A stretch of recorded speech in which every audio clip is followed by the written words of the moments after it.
show down there in Atlantic City? Yeah, we're going to Champs Atlantic City. We're going to drop our new dichroic line there. We're going to show these new carved glass pieces for the first time. And yeah, that's what we're really looking forward to at this show. We have the new bong light that we're going to be showing off here, and I have one of the big torch tubes. So we're going to come out strong and show some cool stuff, and turn the East Coast guys on a little bit. Right, that's awesome. I'm Larry's a big dichro fan. I think it's one of the things that kind of left the industry.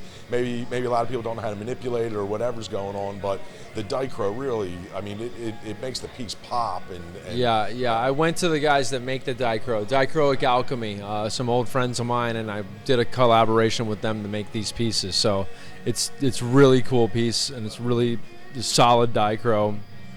A lot of fun to look at, a lot of fun to make. I get the little banger hangers on them, and yeah, I come back here to Philly. I come to a Creep record store, and I see all the glass, and there's so many different artists from all over the world, including a lot of glass from Philly.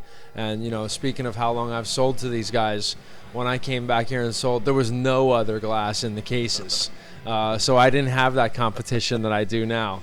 I come back now and they're like, oh, well, we just have a lot of local stuff, So, I mean, I'm looking at 20 hot Philadelphia glass blowers here that are just competition now, So I have to be on my feet. I have to try to do different pieces and keep everything on a handmade level and, and stay fresh. That's the only way to compete nowadays, for sure. I think that's a universal truth, right? Is you got to stay fresh, and no matter what you're doing, what your steez is out there, and Philly has become pretty hot for the glass blowing world out there. Changing the game for sure. Well, EPA crush more and guys. Yeah, that's a different animal, man. Yeah, no, they really got it going on over there. Germ and Sling Dude and all those guys got a lot of young bucks coming up, and that's. Do you ever give classes to anybody out there? I mean, you see all these people that are coming in. It's got to be it's scary and refreshing to you. Yeah, I mean, and throughout my career, I've probably taught over 1,000 people how to make glass in one way, shape, or form.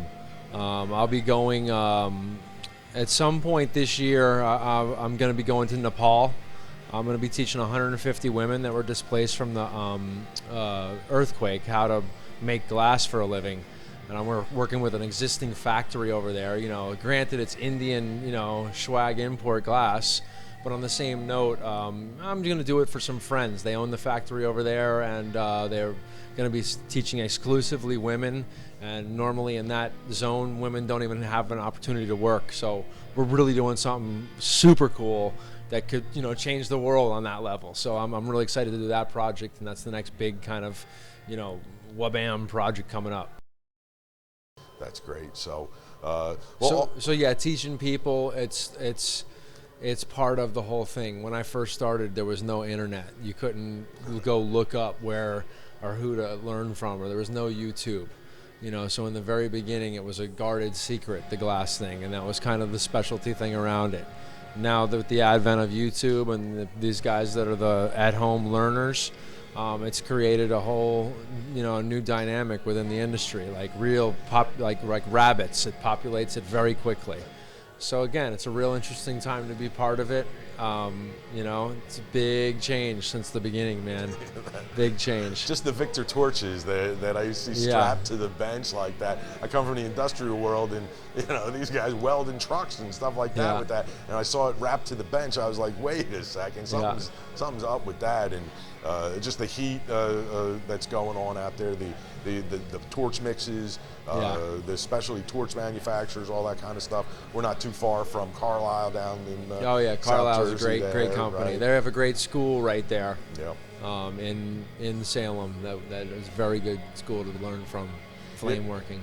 That and Salem Community College down there. They're one of the people that are turning out the puppy mills, the glass blowers that are going. They just graduated a class. Some good guys by Belf Glass, if anybody knows Belf. So it's great. Yeah, no, the South Jersey, Philadelphia scene is coming more and more. And you're out of Hawaii. Tell me what it's like to live in Hawaii.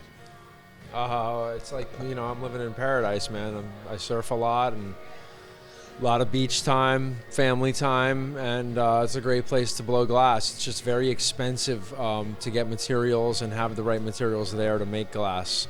The majority of what I make in Hawaii is tourist-based glass. I make whale tails, waves, this kind of stuff, and sell to tourists. We have a hot shop that we work in over there a lot, and make that kind of stuff. Living there is awesome. Working there is very difficult. Right. Yeah, no, I can imagine. I might have a difficult time showing up for work every day. Yeah, that's what happens. You can't pass the beach. Yeah, no. So that's awesome. So coming up in the future, anything, any events for you guys in 2016 left? Or? Yeah, we're gonna do. We do this champs in Atlantic City. We do champs in Las Vegas in July, and then September we do Denver champs. So we just do that circuit of champ shows, and we're doing today. My other partners are out in Hawaii doing the Hawaii Medical Cannabis Cup, and just kind of having fun, keeping our finger on the pulse. Right. Hawaii going all medical? Had they been or? Hawaii's been all medical. We just got our first dispensaries this year, so things are changing over there. That's looking forward to see what the vote happens in 2016 as to what other states go fully legal.